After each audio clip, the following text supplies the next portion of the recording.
Magandang araw po sa inyong lahat mga kaibigan, mga kapatid. Kumusta na kayo? Ang title po ng ating lesson ngayon ay Let Not Your Heart Be Troubled. Itong ating title na Let Not Your Heart Be Troubled ay kinuha ko sa aklat ng John chapter 14 verse 1. Maraming mga mananampalataya ang nakaka-memorize ng verse na ito.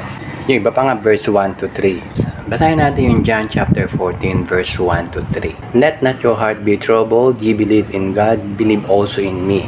In my Father's house are many mansions.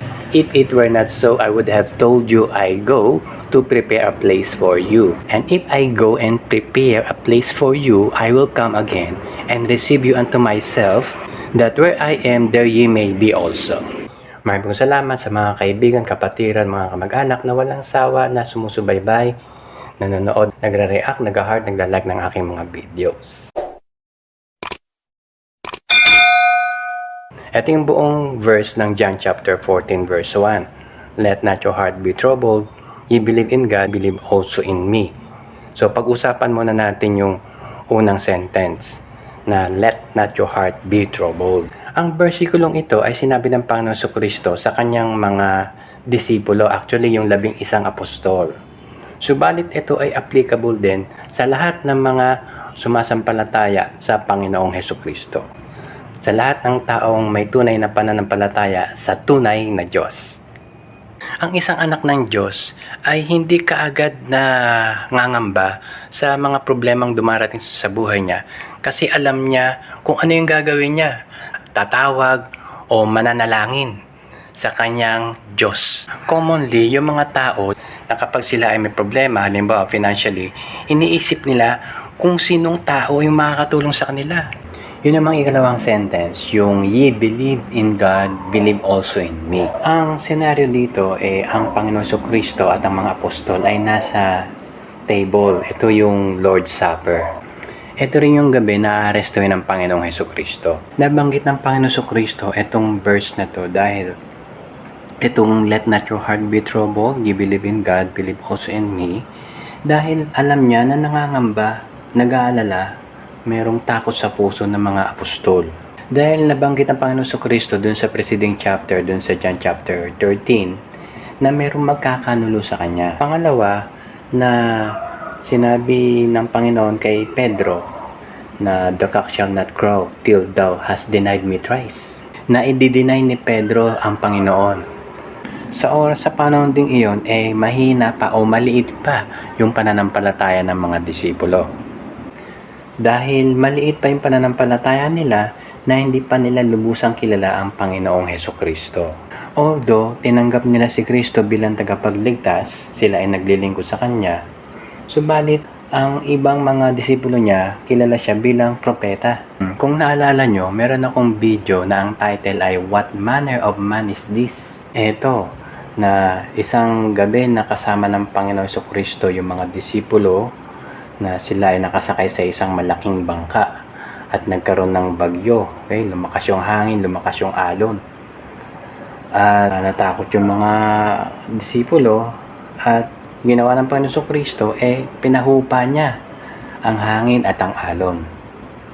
Pero ang expression nila, what manner of man is this? Na still tao pa rin yung pagkakakilala nila sa Panginoon Kristo. Yun nga lang, hindi nila alam kung anong klase.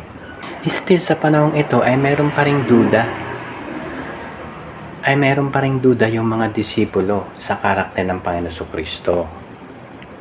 Kung kaya nasabi niya, ye believe in God, believe also in me.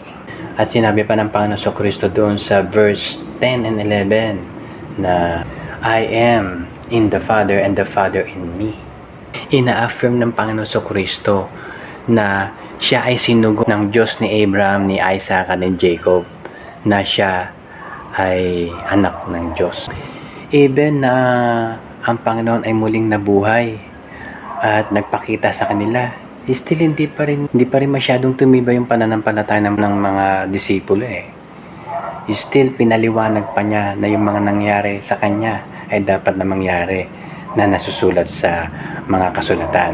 Dito na tayo sa verse 2 and 3 ng John 14. Naka-highlight yan yung mansions, tapos yung I will come again and receive you. na binanggit ng Panginoon Jesucristo. Kung naalala nyo dun sa mga kamag-anak ko dyan sa Bacoor, Cavite, nung panahon ng araw ng libing ni Nanay Gloria, idinala niya sa Catholic Church.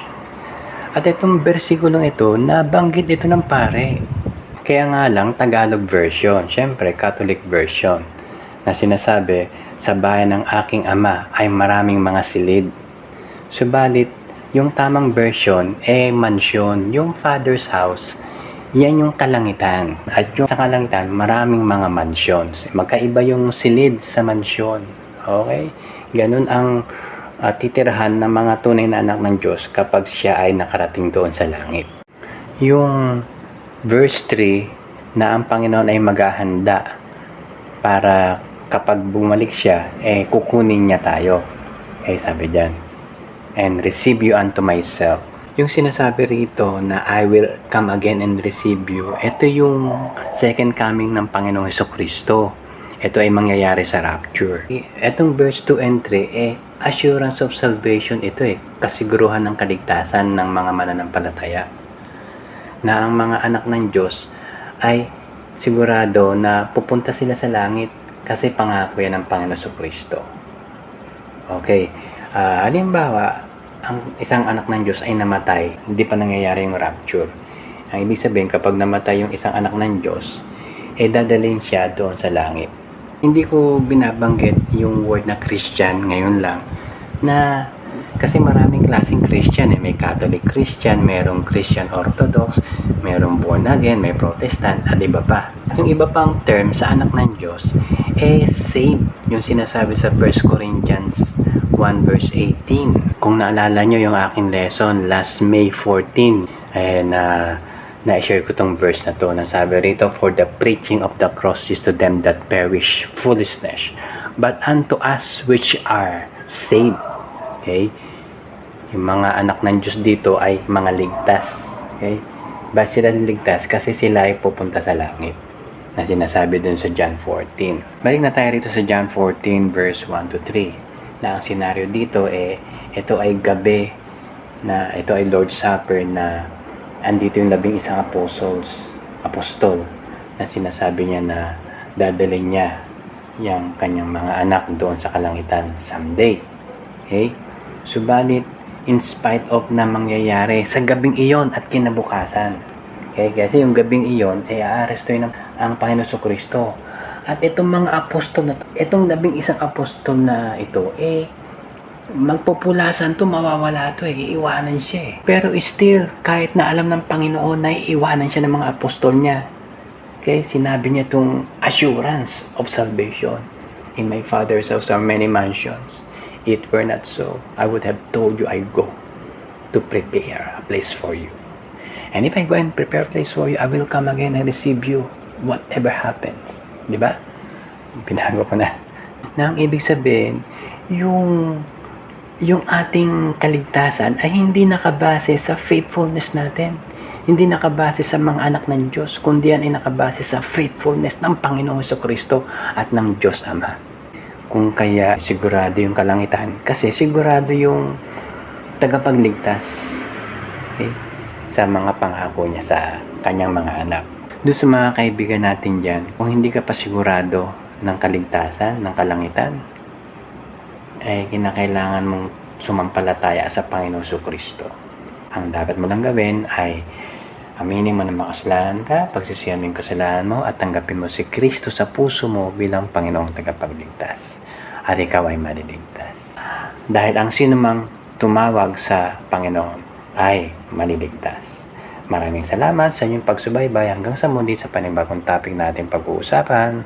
Pagpalain tayo ng ating Panginoon.